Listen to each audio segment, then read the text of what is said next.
All right. Looks like we're having a light morning, but typical Monday. People will start slowly rolling in. But to the rest of the 12 of you, tell me something good. What happened this weekend that was awesome? Go ahead, Bree. Well, I went and met about 25 people face to face and got so exhausted that I got sick. But I went to a birthday party and introduced myself to probably six or seven parents, and they know I'm a realtor and they have my information. And then I went door to door and got to seven neighbors with a plate of cookies and introduced myself, and they know I'm a realtor now. And then later that evening had another event that I went to, and so it was really good to get face to face with people and get my information out there. That's awesome. Push yourself. Push yourself. What I love hearing that you went to the point of exhaustion, but you kept going. So great job, Bree. High five to you. Who else has a win or something you want to celebrate? Go ahead, G. I went to go talk to a builder for the first time yesterday over here in Phoenix. Man, it was really good. It was really cool because I had just finished doing an open house, and this house that I've been doing hosting an open house for over the past couple of weeks, I've noticed there's been open house signs. So out of curiosity, it's a really nice community. It's got Sterling Grove. It's a Toll Brothers builder. I don't know if you've heard of them, but Yep. luxury Toll homes. Brothers. Oh my god, the homes are super beautiful. So out of curiosity, I'm like, I'm gonna go check out this house, man.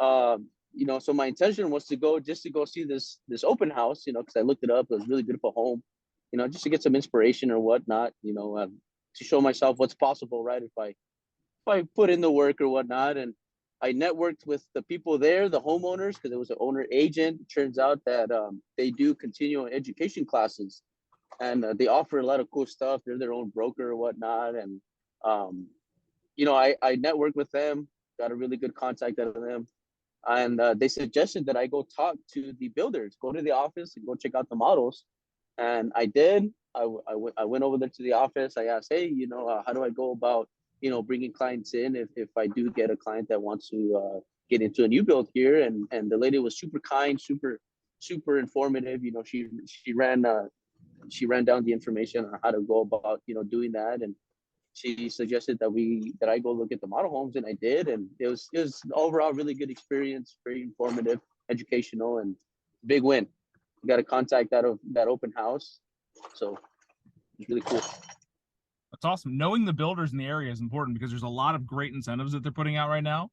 And oftentimes you can get good deals that'll be 30, 40, or $50,000 more house for your buyer at the same payment because of the interest that they're offering. So great for you to get out there and connect, man. Awesome. Love hearing that. Yeah, Saturday I went and did an open house with Eric out in Marana. Put up a live video and got people.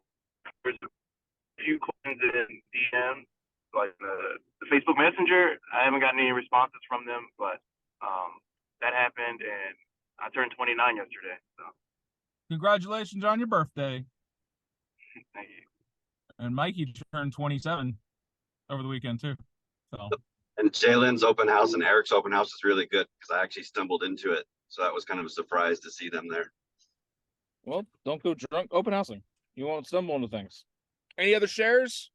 I've got something I think you guys are going to like. All right. Imagine with me, if you're not driving, don't close your eyes. So you're told to go through a maze. The maze has 10-foot high concrete walls, and you have 2 hours to get through this maze. Do you go left? Do you go right? How do you get through it? You're given 3 rules. You have to get to the center of the maze to get a key.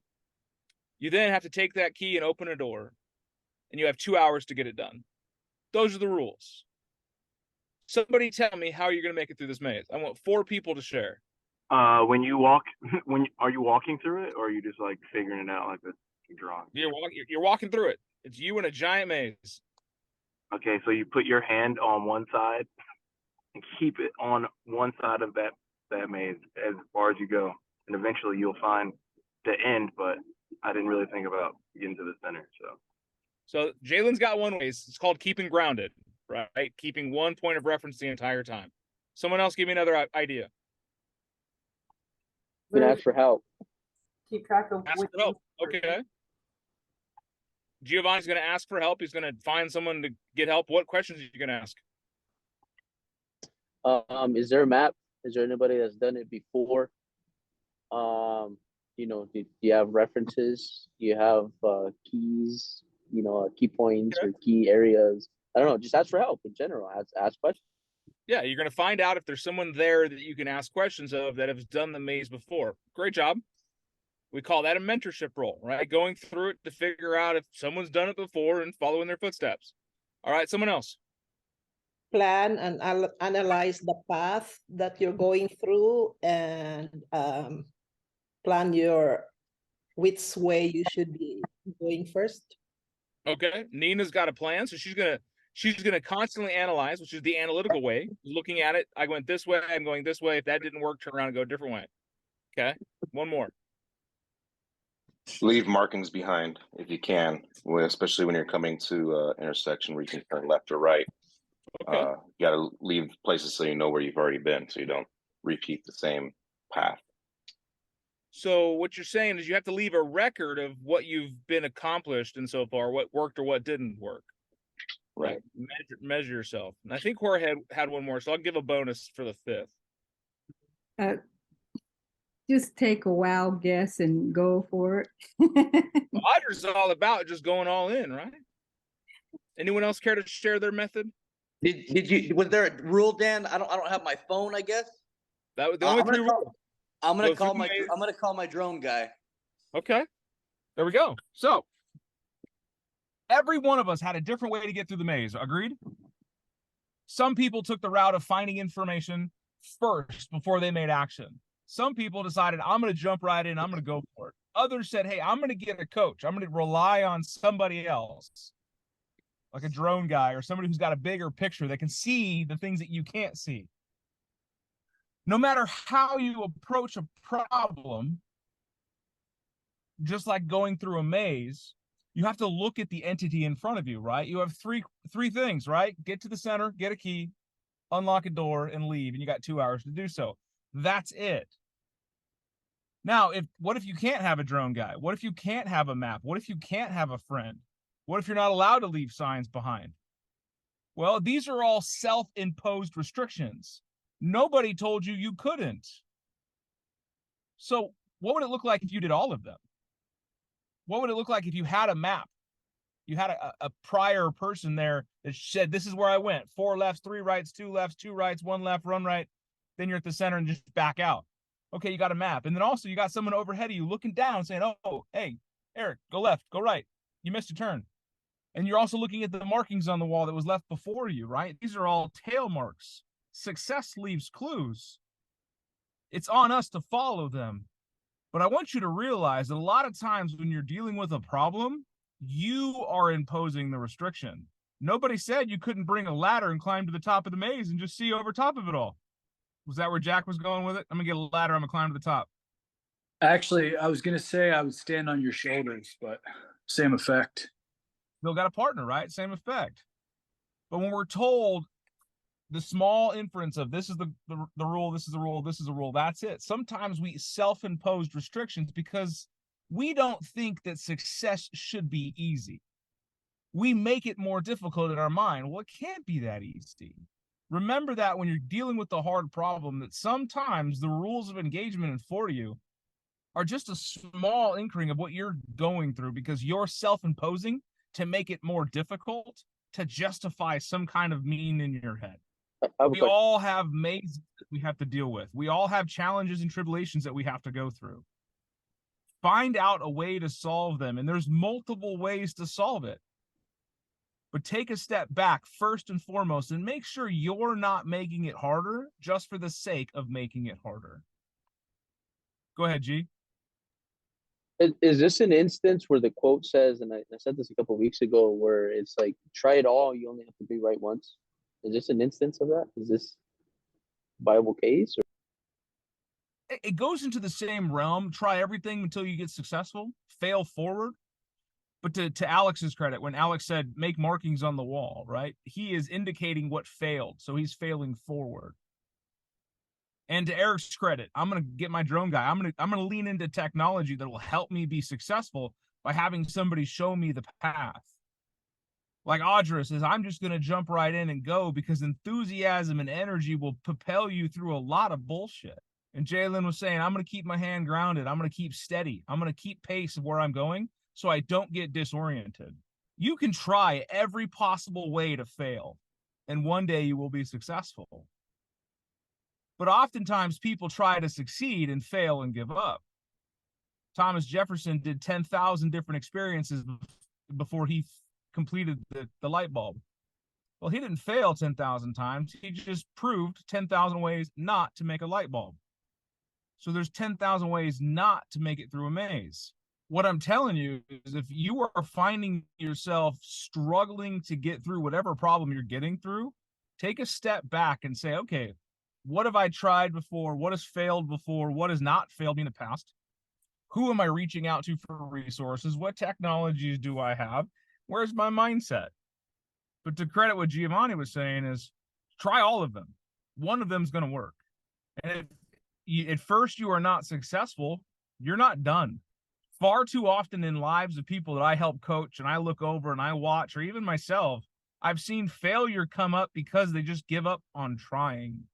They give up on pushing through, finding another avenue. The road is broken down. You got to find another. Our goals, like the center of the map, do not move.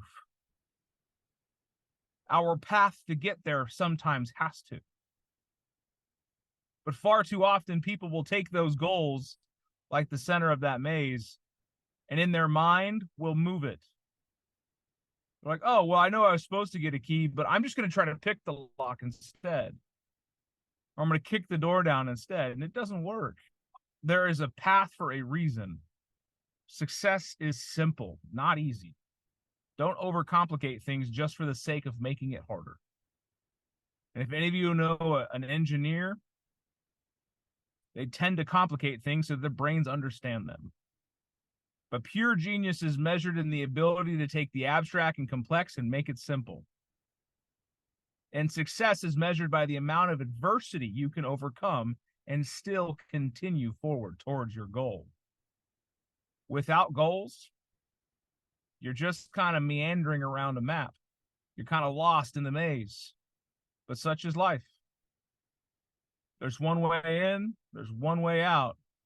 In the middle is what you make of it.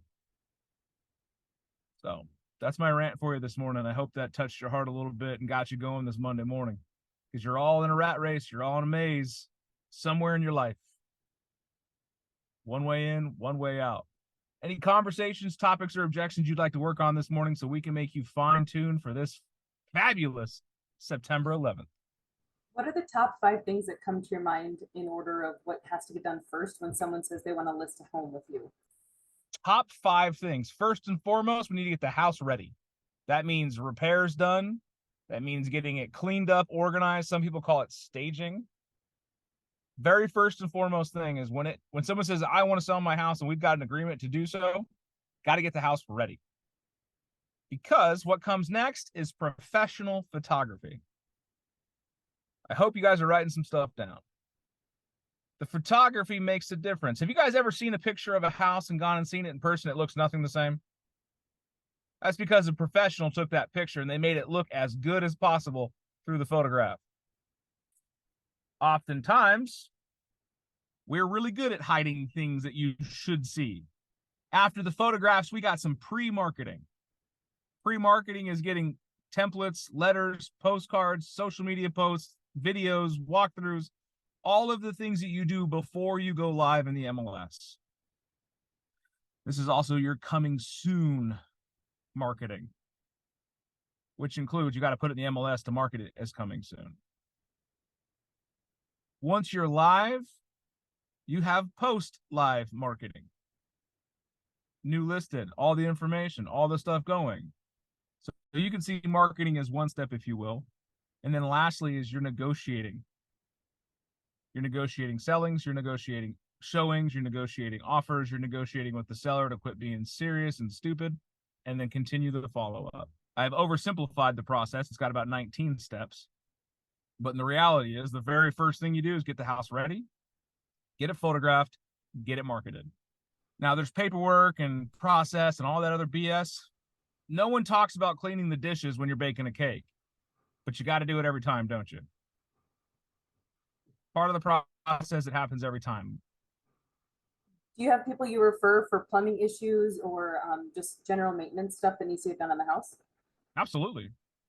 I would, as a new agent, Bree, I would reach out to the people in your community, handymen, plumbers, electricians, flooring people, painters, everything in every trade you can think of. Go introduce yourself, get to understand who they are, make a friend, put them on your referral list. That way you have a doctrine of people you can say, hey, Bree, I know you're ready to sell your house. There was a couple of things that you said you wanted to do. Here are some of my people that you can utilize. And if you don't have them, reach out to the other agents in your market center that you trust or you've got a relationship with, because inevitably they have met somebody that's got really good standards or has done a really good job that you can then add to your list.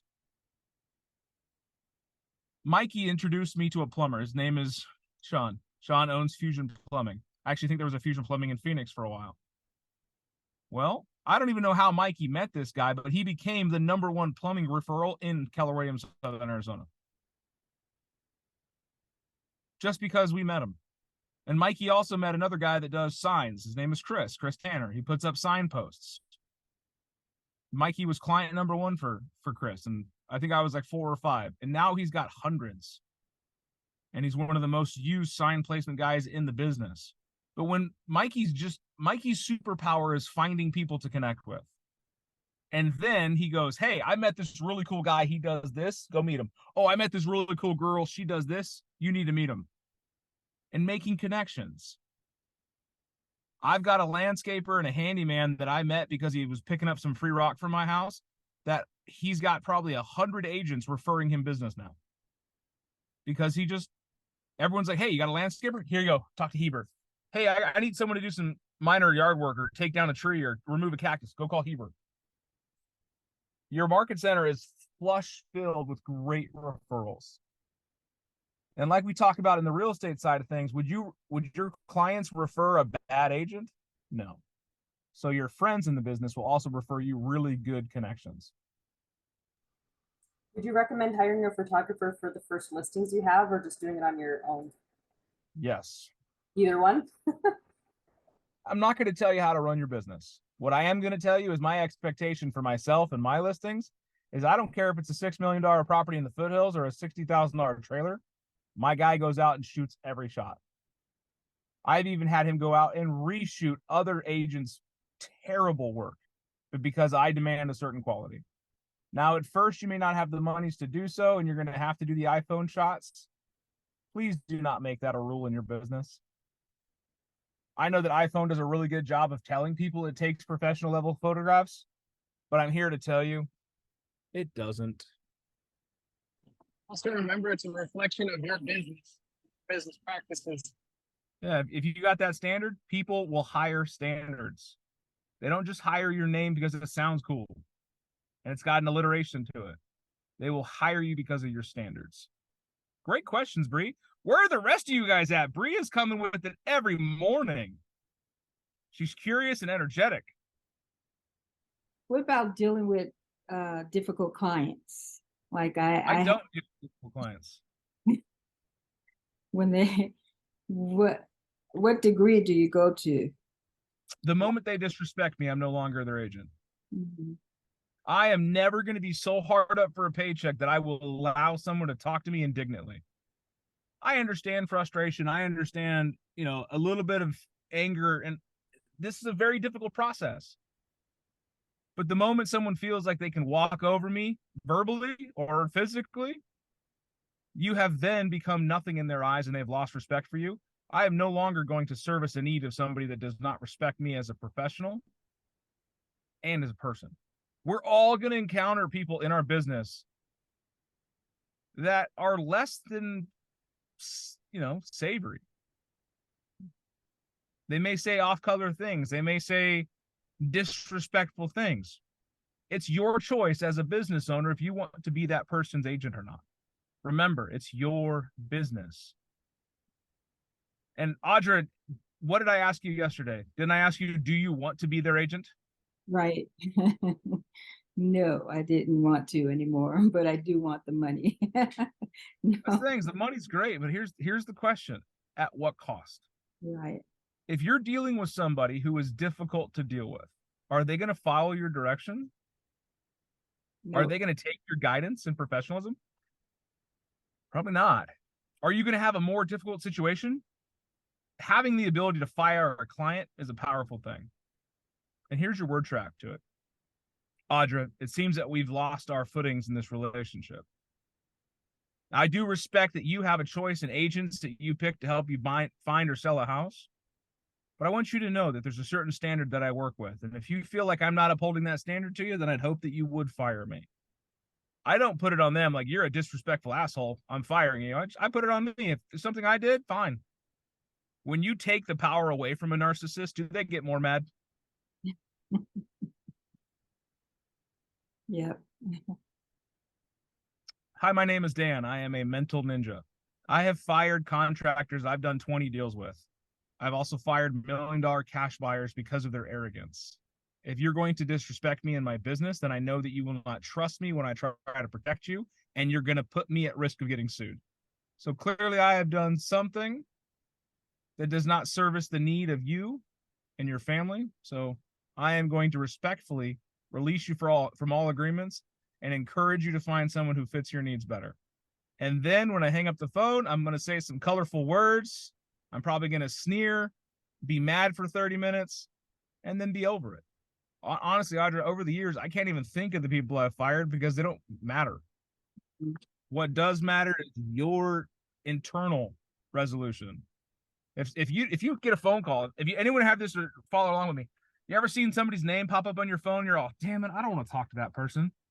Are you going to give them the best service possible? Probably not. And a really good rule is 50% of something is better than all of nothing. So if you're not quite jiving with somebody and you just don't have it's not clicking, and you think that they might be a better fit for someone else, take ego out of the equation, pursue the profit, and say, hey, Tyler, man, I'm struggling with this lady, but the way that she talks, and I think you guys would actually hit it off. Do you want to partner on this deal? Here's what we're working on.